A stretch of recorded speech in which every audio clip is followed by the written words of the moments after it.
All right, so before I get going, let me do my little uh, uh,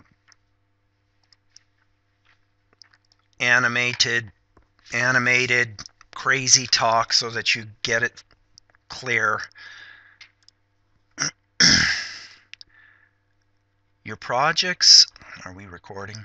Yes. Projects are due on Monday, okay, at 4 p.m. So that means if I receive them, who are we missing? Kevin? All right. If I receive it at 4:01, you get a 0. Okay? So if you're worried you're going to have a bad internet connection, don't wait till 1 minute before 3:59 to send it, okay? Now, why?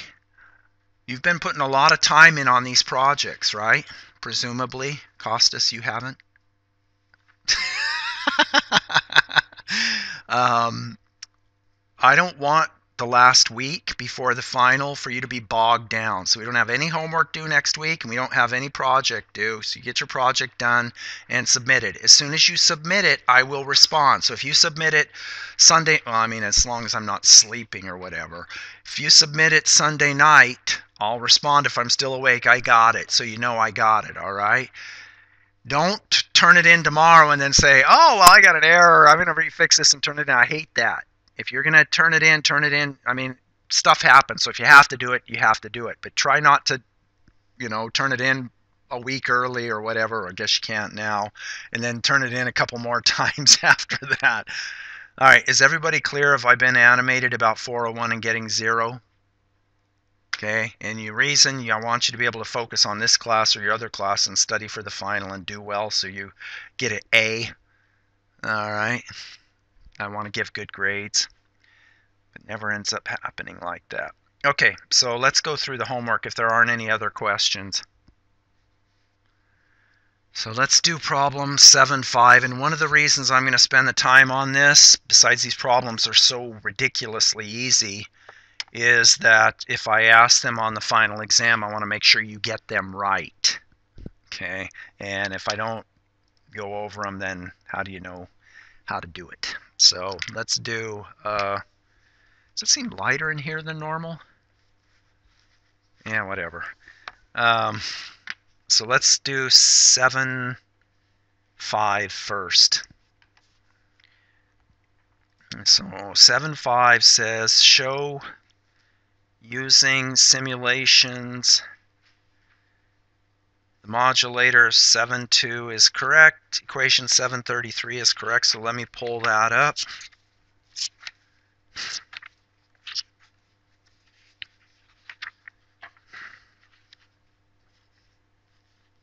$7.33.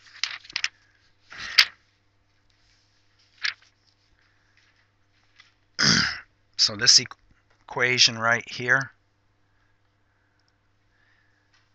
on page 247 is correct.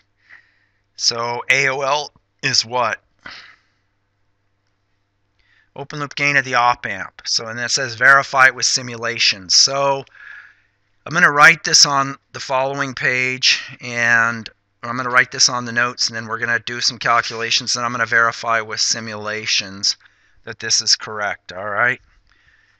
So anybody not clear on what the problem is asking before I even go any further? All right, so today is the 26th, and it's lecture 26. So 11/26, lecture 26, and this is EE, or ECG.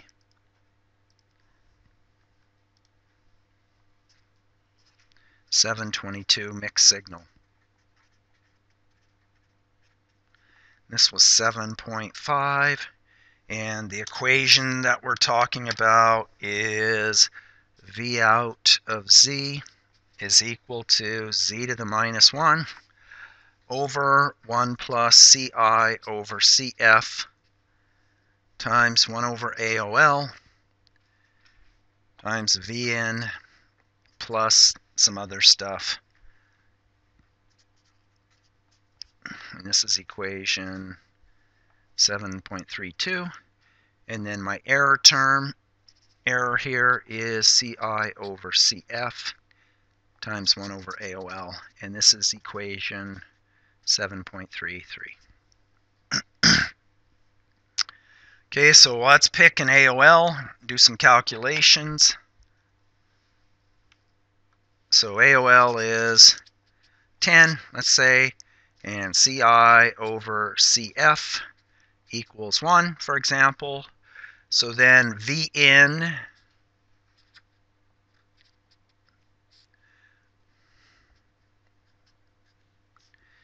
is this term here, which gives me Vn divided by 1.1, which is approximately what? 0.9 Vn. So what I'm going to do, I'm going to, all right. You know the problem is, how much time? So we burned like 45 minutes or something there. You know the problem in the future? You guys all know this, right? But I guarantee for the rest of my life I'm going to be getting emails. Hey, on this video on such and such date, you know it's only 27 minutes and instead of an hour, and it seems like you're missing something. Yes, I know. So I say that so hopefully someone will read that, hear this, and oh, okay. I don't know how it got paused. Maybe the book did it. All right, so 8:11. So I'm claiming that I'm clocking these with a 50 megahertz clock. Can somebody repeat to me why? Yeah, double the delay. Now, if you look at this and you ask, well, how does that really work? So you have a transfer function that looks like this. You have, you have a transfer function that looks like this. Something that looks like this for the resonator, where it blows up when it hits the points here. So if I use F equals 100 megahertz, this is 25 megahertz. This is 50 megahertz. And so let's wait, I got an error here. What did I do wrong? It blows up at 25 megahertz, which is right. What's that? Oh yeah, 75. Yep, so what was the other thing? No, okay, so this needs to be like this. It doesn't go, I drew it wrong. It's like this.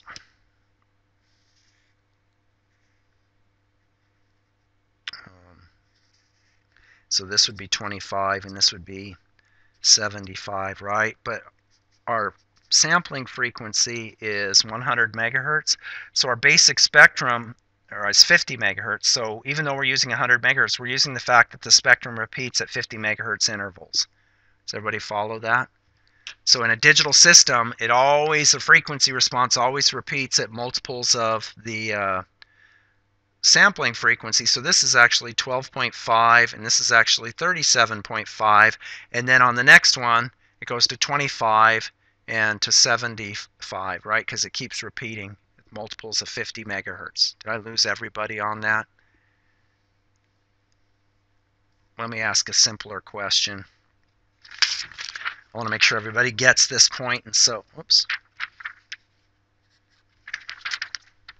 You have the following. Let's say that I plot this transfer function at f sub s equal 100 megahertz, the frequency response. And what is this one? I picked something we don't use too often. What is this? Well, it's a comb filter, but more simply, it's a averager. It averages a sample in the next one and outputs the result. So if I plot the frequency response, I get something that looks like the following. At DC, its gain is 2. Then it goes down like this, and this is at, where's this located? 50 megahertz. And then it goes back up, and then it goes back down, and this is located at 150, and this is located at 100, etc., right? And if I continue on, I get the following.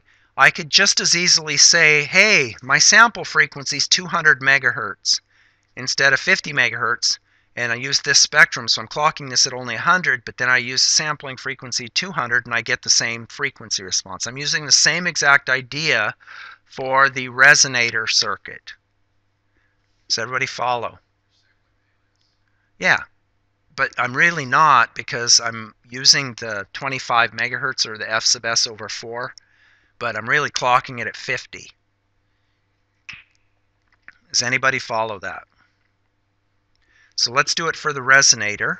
So my resonator will just do 1 over 1 plus z to the minus 2. So that gives us z squared over z squared plus 1. And if I plot that frequency response, it blows up. And let's say it's clocked at F sub S equal 50 megahertz. If I look at this, where does it blow up? What's that? Yeah, minus j plus j. But I'm using 50 megahertz, but I'm treating it as 100 megahertz. So I get it blowing up at, let's see, at DC. What is it at DC? 1/2. So it does this. And so this is at 25 megahertz. And it goes up. And this is at 75 megahertz. So I'm treating it as the system as though it's clocked at 100 megahertz. But I'm using 50 megahertz clock to generate the two delays. I don't know, it's real simple. So any questions on that? So what I'm going to show now is I'm going to show that if I put in, or if I just put a DC signal in, it's not going to be stable because the circuit by itself has a pole on the unit circle. So that's the point.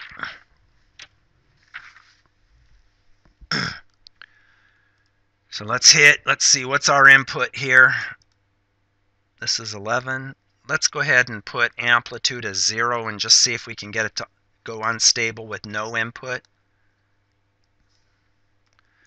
So V in is V in source P minus V in source M, and that's difference is 0. So I get 0.5, 0.5 going in. Let's see what happens. Let's simulate a little longer and see. So using ideal components, there's not enough to kickstart it. There we go. Does everybody see it's going to start growing, and over time it'll become unstable? And if we were to actually have an input where it is moving, you could see that the output's not able to stay stable because we put poles on the unit circle in an analog circuit. That's bad. Okay, any questions? Okay, well, an integrator's unstable too in a feedback loop if we don't have something to kill the gain at DC of feedback to the input, because the gain at DC is infinite. All right, so let's look at the next sim, which is this one. In this one, or no, I don't want to look at this one. I want to look at 8.14. In this topology here, what I'm doing is and this just talks about the sampling frequency. I'm using two paths I'm using this.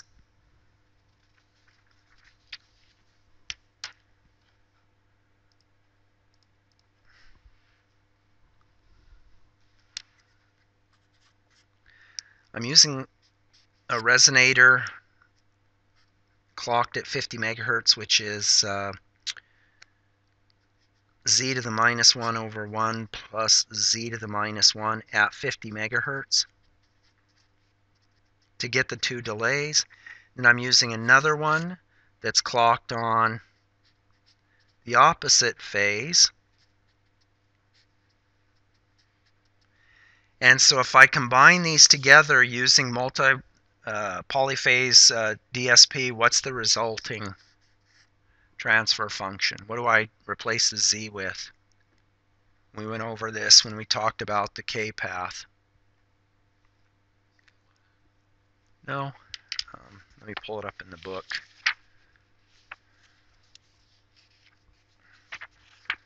Chapter 6.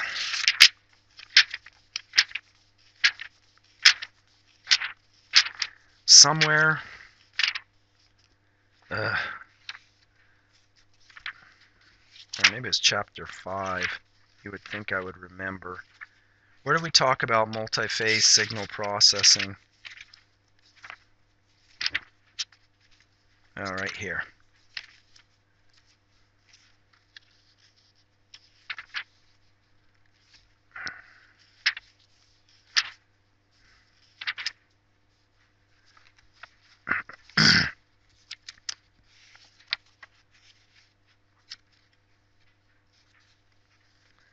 You know what? Maybe I should look in the index.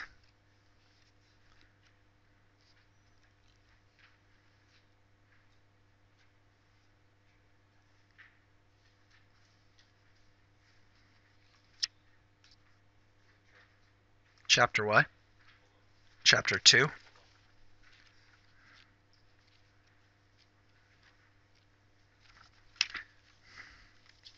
Oh, you're right. Chapter 2. Oh, it's been a long time since we visited Chapter 2, isn't it? So here's my multi-rate DSP. Does everybody remember what we did? We have all these phases clocked with, different phases of clock, and then their equivalent, since it's the same transfer function over and over again, to taking Z and replacing Z with Z to the K. And so here I go and I replace, since I have two paths, with Z to the minus 2 over 1 plus Z to the minus 2 by using the two paths. Does that ring any bells? Okay, so let's go look at the simulation now. So here's one path, and I'm going to ping pong. So I clock these both at 50 megahertz, this one on alternating phases. So here, here I have Phi2, Phi1, and up here I have Phi1, Phi2.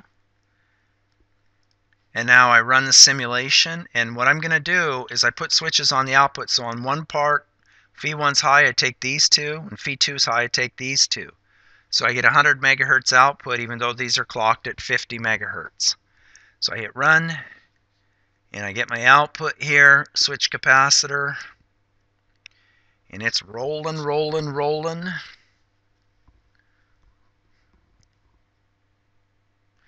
And I come up here and I go, okay, view, FFT, V out, which I'm adding with that source, and then plot settings, reload plot settings, and there's my input tone, and then there's the noise shaped away from my input tone. But the key thing is I'm not using stable integrate. What? Well, whatever. I'm not using stable integrators in there. I'm using the resonators, which are unstable by themselves and feeding back the signal to the input. So why don't we pause and evaluate this circuit a little bit more. Just to refresh my memory, why is it called fourth order? Yeah, 4 poles. This one is a second order, but it's equivalent to a first order in the low pass because it has the 2 poles in the transfer function, so you get noise shaping away like a first order. All right. Well, you guys tell me, do you think we need to cover the circuit operation anymore? In other words, do you think we need to cover this thing? Yes? No? So let me put it this way. If I give you a test question and I say derive the transfer function for this circuit here, is there anybody that couldn't do it?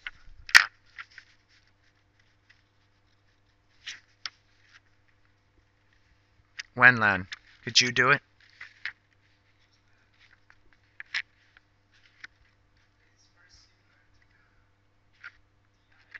Yeah, it's exactly. It's the discrete analog integrator. You simply, here's your V1 sampled on the CI, here's your V2 sampled on the other side. These are controlled. So using superposition, we could look at getting rid of this, and then this one we've already derived it straight out of the book, right? Does everybody agree with that? And then I add this here, and I get treat this like a V1 for part of the cycle, and then it comes over here, and all that charge, V out minus VCM, or if you reference the V out to VCM, then gets dumped on this capacitor here. So you could use superposition and get the frequency response, which is given this by this. So I'm sitting here going, oh yeah, they all know that, but you tell me, intuitively, what's the deal here? Why is that 2F? And what does that feedback path do? Without doing any math, tell me what's going on.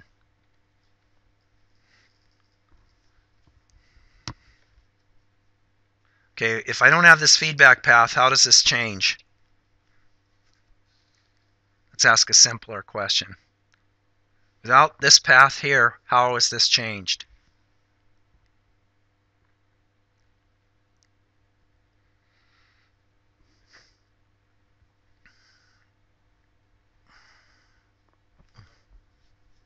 What's that? Okay, I'm asking a super simple. Yeah, well, you're answering a more difficult question, but if I remove this path, the only thing that changes is this goes to 1 minus z to the minus 1. If I put this feedback path, then this delay here goes from minus z to the minus 1 to plus z to the minus 1. And that's why you have 2CF, because when you do the derivation, it becomes 2V out. That's added to a minus V out that's here. And then the result is, that's why this is CF and CF, so the CFs divide out. The result is plus z to the minus 1. Yay or nay? All right, I review that. That's not a challenging problem. That would be like, oh, I want them to start out the test feeling good. Derive the transfer function for figure 812. All right. All right. And then on this one right here, is anybody challenged by, I say that and I cringe because no one's going to admit they're challenged. If I ask you to derive that transfer function, what would you do? Let's do it real quick because it's super easy, right? Tell me what to do.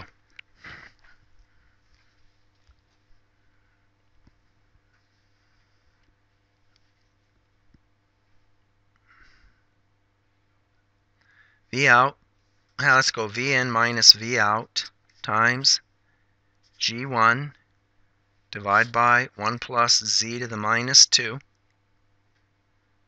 minus V out times G2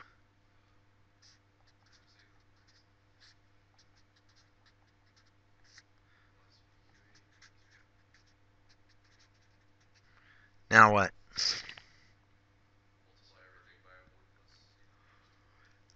So multiply everything times 1 plus z to the minus 2, and I get V in minus V out times G1 minus V out times 1 plus z to the minus 2 times G2 times minus z to the minus 2 plus VQE times 1 plus z to the minus 2 equals V out times 1 plus z to the minus 2. What?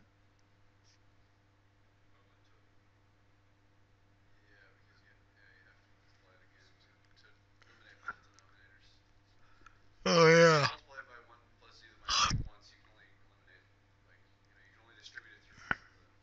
I got it, man. Looking good? No?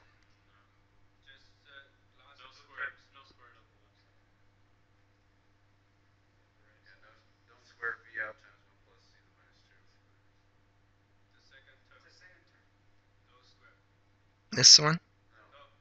This one?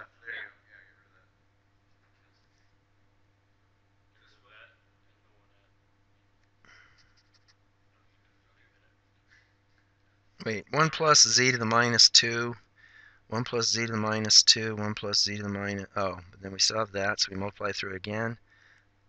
So I need to multiply that times 1 plus z to the minus. Oh, yeah. So that's right. So Z out G1, 1 V out minus G2, Z minus VQ. So this is squared and this is squared. All right. And then, let's see, what do we do next? Get the, put the V outs together, which, you know what? I'm going to go ahead and write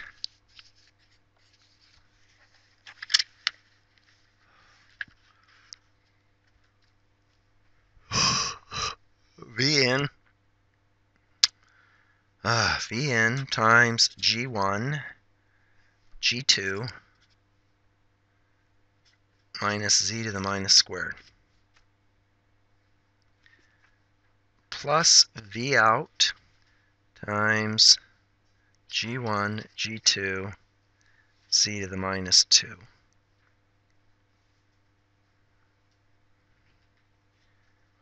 plus V out times G2 times 1 plus Z to the minus 2 Z to the minus 2. Negative times a negative is a negative times a negative is a and then that's plus VQE times 1 plus Z to the minus 2 squared equals V out times 1 plus Z to the minus 2 squared. Oh yeah, I love doing 9th grade algebra. It's good times.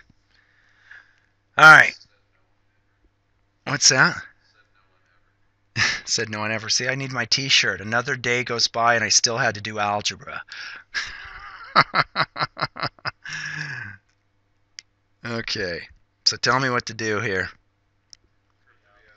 Alright, so get Vn times G1, G2, Z to the minus 2. And then plus VQE times 1 plus Z to the minus 2 squared equals V out times 1 plus Z to the minus 2 squared minus G1, G2, Z to the minus 2 minus G2, 1 plus Z to the minus 2, Z to the minus 2. And what should I do here to make life easy?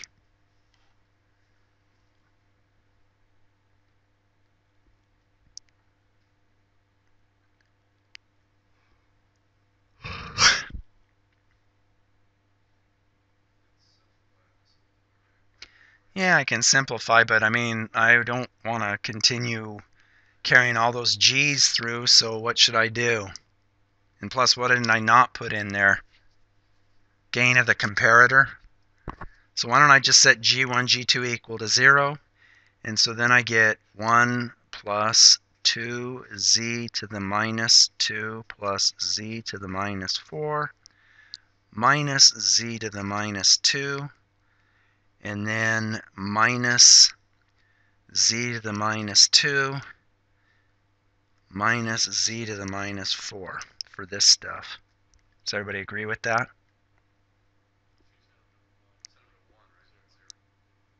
I set them to 1. Oh, what did I say? I'm tired, man. You guys have been working me hard. Alright. That goes away. These go away. And so all this becomes 1. Is that right? And so that becomes V out equals, now I'm wondering if I should have done that.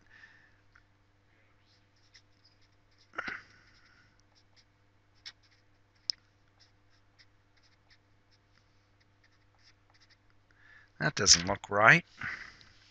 It is right? No, it is right. What the hell? Alright, see what I get for not looking at the book? Alright. Okay, so, having done that, big deal. What's the point? Point is, now, We can use these fancy DSP techniques to do IQ demodulation with no delay difference. So general problem when you do IQ demodulation is the demodulator has phase shift between the I and the Q paths, which is uneven, and it gives errors. If you do digital demodulation, you don't have that phase mismatch between the I and the Q paths. So you might ask, well, why is this easy? Well, if you use F sub S over 4 resonators and you put them in here, your sequence becomes 1, 0, minus 1, 0, and so this is really easy to implement for multiplication, right? So just as a sanity check, if my input here was plus 1, then the output, so that would be a 0, 1. Then multiplying this by 1 would give 0, 1. Multiplying by 0 would give 0, 0. Multiplying by minus 1 would give 1, 1, etc. Does everybody follow? So implementing the DQ demodulation is really simple because then that moves it down into the baseband, which is what we've been studying the whole semester. And then we can use our sync averaging filters here, or simply an RC filter to filter out the modulation noise, which at this point looks like this because we've demodulated it down, and we can get our IQ outputs. So I've got a simulation that I will show you, and then we will quit. Does everybody follow this cosine and sine? This is what we talked about last time about demodulating. Now if I go pull up the simulation, is right here. It's a little bit lengthy. This is a fourth order because I have my 2 paths and then I have my 2 different resonators to get a fourth order modulator. And if you come down here and look, this is just simply a selector logic to select if you're multiplying by 1, 0, or whatever here, and then output to analog values, and then filtering. Where's the filters? There's the filter right there, and remove the DC. So these are all just what you're used to. It's just you have to remove the common mode value, and it's fully differential, so it's a little bit more challenging to look at.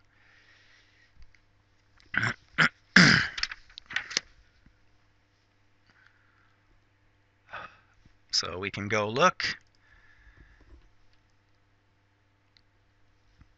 and you'll see that we have our in phase, our quadrature, and then what they look like coming out. There's obviously a delay, and let me look at the signals that I want to plot, which are VIQ. Where's that? VIQ.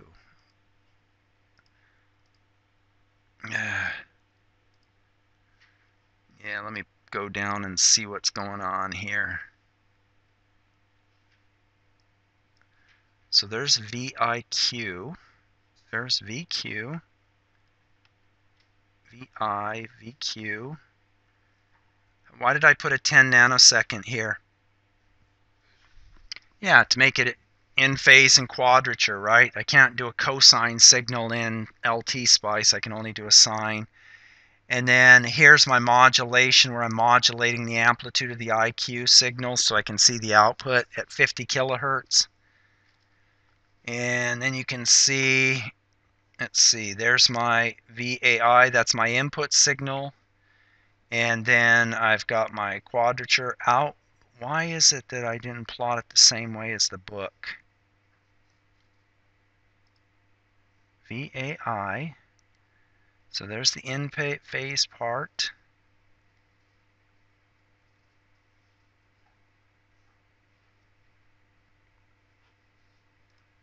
Oh, I know why I didn't, because I'm not plotting the same thing. Shoot. This is an extra sim. Bear with me. I know I'm keeping you over, but just one sec. So let's run it again. This should be a little bit faster. So this is where we put the input and then compare it to the IQ and then look at the output. There's your VIQ, V in phase F, V quad of F. Or actually, you know what? Since we're out of time, let's, instead of letting you watch the paint dry there, let's just show there's the input signals. There's your IQ, there's your in phase and your quadrature, and then in the next sim you could see what happens if you demodulate it all the way to baseband. Key point, that you should take away from all this is the reason it's beneficial. You basically are doing a digital demodulation, and then because the cosine and sines ends up being real simple terms, it's quite easy to demodulate it down to DC. So then you can use your traditional low-pass filters to remove the higher order modulation noise and get your outputs. Okay. Boom. All right, have a good day. Everybody's going to get their projects to me before 4 o'clock on Monday. Have a good Thanksgiving.